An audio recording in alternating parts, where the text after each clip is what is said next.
ሰላም እንዴት ናችሁ? ዛሬ ስለ ኮምፒውተር ሳይንስ አንዳንድ ኢንፎርሜሽን ሼር የማደርግላችሁ ይሆናል።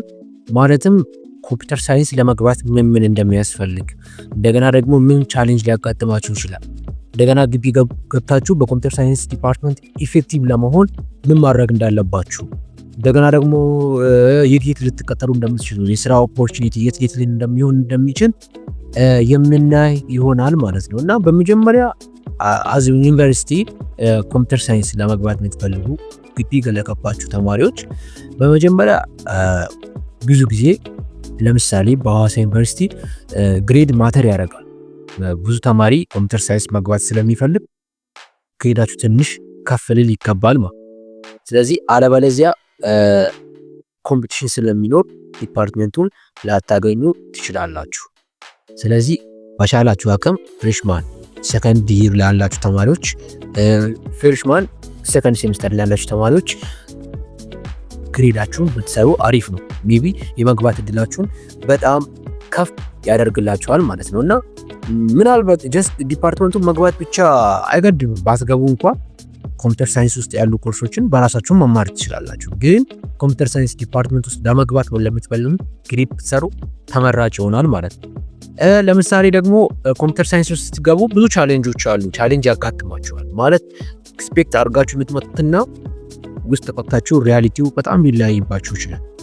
ስለዚህ ያን እንዴት ነው የምትቋቋሙት? ለምሳሌ ብዙ ጊዜ ኮምፒውተር ሳይንስ ስታዩ ውጪ ስናይ በቃ የሆነ ኮዲንግ ፕሮግራሚንግ ብቻ ያለበት ሊመስለን ይችላል። ግን ውስጥ ስንገባ ቲዮሪ ልናገኝ ይችላል። ቲዮሪ ማት ብቻ ሊኖር ይችላል። ስለዚህ እንደዚህ አይነት ቻሌንጅ ሊያጋጥማችሁ ይችላል። አሳይመንት ሊኖር ይችላል። እንደገና መምህር አስተማሪ ጋር የተገናኘ ችግር ሊያጋጥማችሁ ይችላል። ለምሳሌ ቻሌንጁ ምንድነው? ብዙ ጊዜ ግቢ ላይ በደንብ አስተምሩ። ኮምፒውተር ሳይንስ መግባት ከግቢ ኤክስፔክት ማድረግ በጣም ወደ ኋላ ያስቀራችኋል። ከሰው ጋር እኩል አትሆኑ። ምክንያቱም ብዙዎቹ በራሳቸው ጥረት በግላቸው ስለሚማሩ እና ብዙ እውቀት ስለሚሰበስቡ ከእናንተ ሊበልጡ ይችላሉ። ስለዚህ ይሄንን ለማለፍ ደግሞ እናንተ በግላችሁ ጥረት ማድረግ አለባችሁ። መቼም ቢሆን ኮምፒውተር ሳይንስ ስትገቡ አስተማሪ ኤክስፔክት አታድርጉ። ያኔ በጣም ነው ወደ ኋላ የምትቀሩት። ምክንያቱም ግቢ ላይ ሪያሊቲውን ብናወራ በደንብ አያስተምርም። በሚገባ ደረጃ ቴክኖሎጂን እንደምፈልገው ማርኬቱን እንደምፈልገው የሚለውን ማርኬቱን የሚፈልገውን ነገር ሳይሆን የሚያስተምሩ በጣም የቆየውን የድሮን ነገር ነው የሚያስተምሩ። ስለዚህ ያኔ እናንተ ከዘመኑ ጋር አብራችሁ ሰዎች ሊሆኑ ይገባል። ሜቢ ደግሞ ኮምፒውተር ሳይንስ ስትገቡ ኮምፒውተር ሊያስፈልጋችሁ ይችላል። ለምሳሌ ፕሮግራሚንግ በምትማሩበት ጊዜ ኮምፒውተር ያስፈልጋችኋል። ሜቢ በስልክም መማር ይቻላል፣ ግዴታ አይደለም። ግን ኮምፒውተር ብትገዙ ላፕቶፕ፣ አሪፍ ላፕቶፕ ቢኖራችሁ በጣም ይመከራል። ፍሌክሲብል ሆናችሁ እንድትማሩ እንደፈለጋችሁ በራሳችሁ ኮድ ፕራክቲስ እያደረጋችሁ እንድትማሩ ኮምፒውተር ቢኖራችሁ በጣም ተመራጭ ይሆናል ማለት ነው። ስለዚህ በቻላችሁ አቅም ከቻላችሁ ኮምፒውተር ለመግዛት ሞክሩ፣ አሪፍ። እንደገና ቅድም እንዳልኳችሁ በደንብ ነው ማስጠነቅቃችሁ ወይም በደንብ የምነግራችሁ ነገር እንዴት ነው ምንድነው በራሳችሁ ተማሩ። ኮምፒውተር ሳይንስ በራስ ነው የምትማሩት እንጂ ምክንያቱም ኮምፒውተር ሳይንስ በራሱ በጣም ብሮድ የሆነ ብዙ ዘርፎች አሉት። ኔትወርኪንግ አለው፣ እንደገና ሳይበር ሴኩሪቲ፣ ኤአይ፣ ክላውድ ኮምፒውቲንግ ብዙ ናቸው።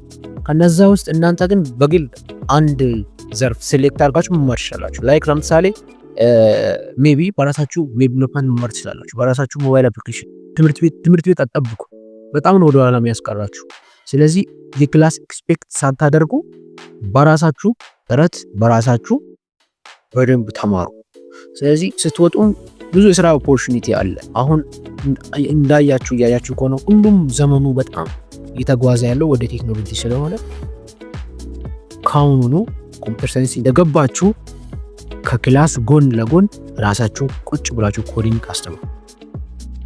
ሞባይል አፕሊኬሽን ሊሆን ተመርቃችሁ በቃ የሆነ ነገር ይችላችሁ ወይ ማሽን ለርነር ወይ ኤአይ ዴቨሎፐር ሆናችሁ ወይ ሞባይል አፕሊኬሽን ዴቨሎፐር ሆናችሁ ወይ ደግሞ ዌብሳይት ዴቨሎፐር ሆናችሁ ወይ ኔትወርኪንግ ኢንጂነር ሆናችሁ ወይ ደግሞ ኮምፒውተር ሃከር ሆናችሁ መውጣት አለባችሁ ከዩኒቨርሲቲ ስትወጡ ማለት ተመርቃችሁ ግዴታ ነው። እንደዛ ካልሆነ ስራ ዓለም ላይ ቀጥር ላይ ላትፈለጉ ትችላላችሁ። ስለዚህ በደንብ ካሁኑ ግቢ ውስጥ ያላችሁ 4 ወር አመት በደንብ አድርጋችሁ ኢፌክቲቭሊ ከተጠቀማችሁ ስትመረቁ አትቸገሩ። ስለዚህ ብዙ ቦታ ነው የምትፈለጉት እና በደንብ አድርጋችሁ በራሳችሁ ጣሩ፣ በግላችሁ በደንብ ተማሩ። ይሄ በጣም ኤፌክቲቭ ያደርጋችኋል ማለት ነውና ይህን ይመስላል።